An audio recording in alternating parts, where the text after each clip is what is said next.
जिला बाल कल्याण परिषद बाल भवन रेवाड़ी द्वारा संचालित कोर्स सिलाई एवं कढ़ाई प्रशिक्षण केंद्र, ब्यूटी केयर तथा बाल एवं त्वचा प्रशिक्षण केंद्र में दाखिले आरंभ। पहले आओ पहले पाओ के आधार पर एडमिशन। कक्षाएं 1 अप्रैल 2023 से शुरू होगी। 6 माही कोर्स के लिए शीघ्र करवाएं रजिस्ट्रेशन। रजिस्ट्रेशन की अंतिम तिथि 31 मार्च 2023। संपर्क करें सुबह 9 बजे से दोपहर 2 बजे तक। शिव चौक मॉडल टाउन बाल भवन रेवाड़ी। शराब, अफीम, सुल्फा, गांजा, भांग, स्मैक, नशे की गोलियों व इंजेक्शन आदि नशे से पीड़ित व्यक्तियों के लिए मुफ्त इलाज की सुविधा उपलब्ध। नशा मुक्ति एवं पुनर्वास केंद्र पता गवर्नमेंट गर्ल्स स्कूल के सामने रेवाड़ी।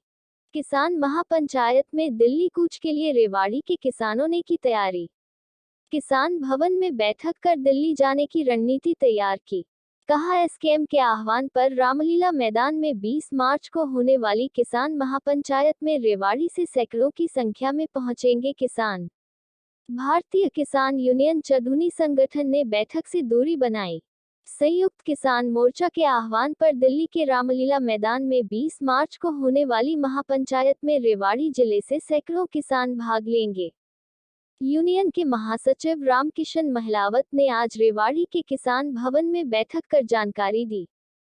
किसान नेताओं ने कहा, किसान अपने अधिकारों के लिए हर संभव लड़ाई लड़ने को तैयार है।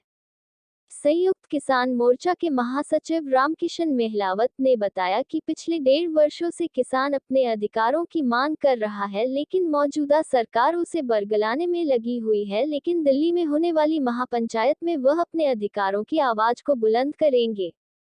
आपको बता दें कि दिल्ली के रामलीला मैदान में 20 मार्च को किसानों की महापंचायत होनी है, जिसको लेकर दिल्ली कूच की तैयारियां क्षेत्र के किसान कर रहे हैं।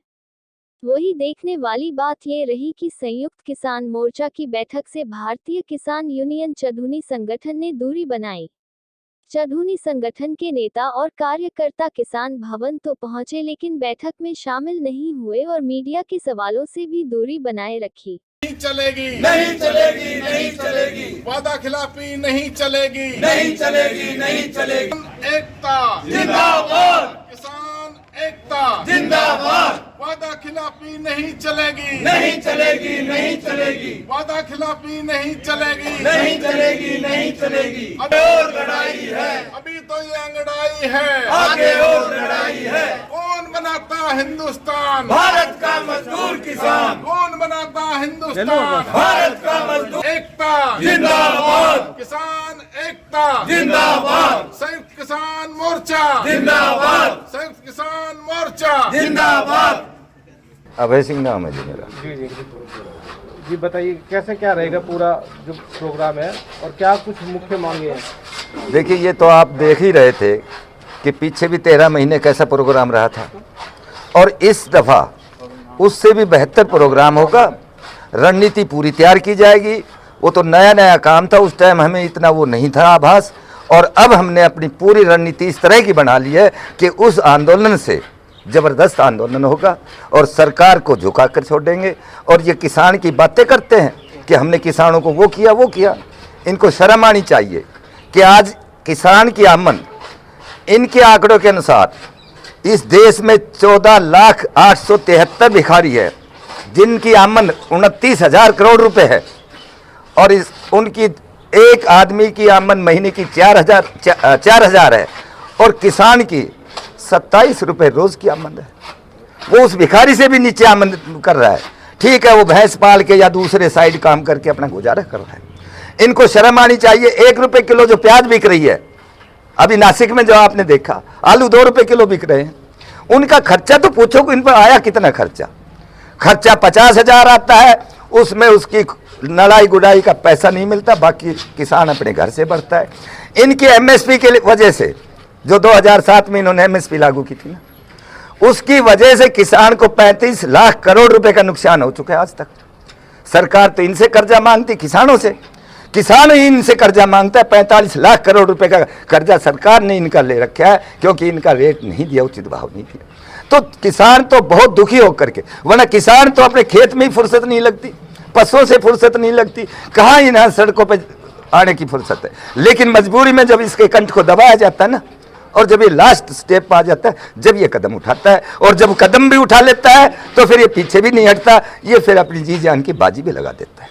ठीक, नाम मेरा नाम सतपाल है, मैं जय किसान आंदोलन से। मैं रेवाड़ी की बातें करता हूँ। मुख्यमंत्री हर बार कहता है कि हमने किसानों के लिए एमएसपी घोषित की, और एमएसपी था, एमएसपी है और एमएसपी रहेगा, ये बार बार कहते हैं। आज मैं रेवाड़ी मंडी के अंदर खड़े होकर ये कहता हूँ, आप रेवाड़ी की मंडी में चलो, सरसों आज 4,000 रुपये से 4,500 रुपये बिक रही है, जबकि एमएसपी सरसों का 5,500 रुपये है। तो सरकार ये कहे कि भाई एमएसपी है तो किसानों की फसल को एमएसपी क्यों ना खरीद कर रही। हम सरकार से ये कहते हैं कि सरकार झूठ बोलना बंद करे। आज किसानों की फसल मंडी के अंदर आई हुई है, मौसम ख़राब हो रहा है, उनकी खरीद नहीं हो पा रही है।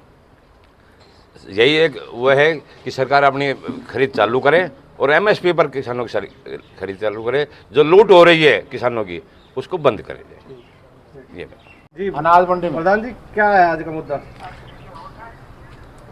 20 मार्च को एक बड़ी किसान महापंचायत दिल्ली में प्रोग्राम के बारे में संयुक्त किसान मोर्चा के तत्वाधान में हो रही है, और रामलीला मैदान उसमें जगह निश्चित हुई है। अब उसी की तैयारी के लिए हम यहाँ आज मीटिंग कर रहे हैं। इससे पहले भी बाउल में मीटिंग हमने की है, महेंद्रगढ़ में हमने की है, गुड़गांव में मीटिंग हो चुकी है, और पूरा दक्षिण हरियाणा इस पंचायत में विशेष रूप से अपनी भूमिका निभाएगा। इस नाते आज हम यहाँ रेवाड़ी में मीटिंग कर रहे हैं। ठीक है, क्या कुछ मुद्दे लेके चल रहे हैं पंचायत के, क्या कुछ एजेंडा है? देखिए, 13 महीने आंदोलन चला इस देश में, और देश के तानाशाह ने गलती मानते हुए और वो तीनों कानून वापस लिए। लेकिन हमसे जो वादे किए थे 1.25 साल पहले, उसमें एमएसपी का मुद्दा मुख्य है। एमएसपी का मुद्दा ऐसा नहीं कि वो आंदोलन से खड़ा हुआ था। एमएसपी का मुद्दा लंबे समय से हमारा चल रहा है। एमएसपी की गारंटी का इन्होंने भरोसा भी दिया था, और 2014 में जब ये सत्ता में आए, उससे पहले स्वामीनाथन रिपोर्ट के अनुसार एमएसपी देंगे और खरीद की गारंटी होगी। ये सारी बातें इनके एजेंडे में थी। 2022 तक किसान की आय दुगनी हो, ये लॉलीपॉप भी किसान को दिया गया था। अब 2023 है, किसान की हालात क्या है? तो ये उन सब वायदों से पीछे हट रही है सरकार। इसलिए इनको वादे याद दिलाने के लिए और ठीक प्रकार से किसान सम्मान की जिंदगी जिए, उसकी ताकत दिल्ली में दिखे, इस नाते दिल्ली में एक बड़ी किसान पंचायत का आयोजन किया गया है। संयुक्त किसान मोर्चा के तत्वाधान में ये किसान महापंचायत होगी, और इस महापंचायत में पूरे देश का किसान शिरकत करेगा, और ये एक निर्णायक पंचायत होगी। यदि सरकार ने वादा खिलाफी बरकरार रखी किसान से, और इसी तरह कुठाराघात करती रही सरकार, तो निश्चित रूप से पहले से भी एक बड़ा आंदोलन इस देश में किसान आंदोलन चलेगा। और आप देखेंगे कि 20 मार्च को जो एक निर्णायक पंचायत होगी, उस पर आगे के क्या रणनीति होगी, ये सारे निर्णायक फैसले उस दिन लिए जाएंगे। सरकार बार बार ये कह रही किसानों के लिए जितना उन्होंने किया पिछले किसी सरकार ने नहीं किया इतना, क्या लगता है आपको? देखिए, किसान से जितने वायदे किए हैं, ये बात तो ठीक है, जितने किसान से वादा खिलाफी किसी ने किया है तो इस सरकार ने किया है। सत्ता में आते ही इन्होंने सुप्रीम कोर्ट में 2015 में हल्फनामा दिया कि हम स्वामीनाथन की रिपोर्ट को लागू नहीं कर सकते। शांता कुमार कमेटी बनी इस देश में, और उसकी रिपोर्ट आई, उसकी रिपोर्ट के अनुसार जहां भी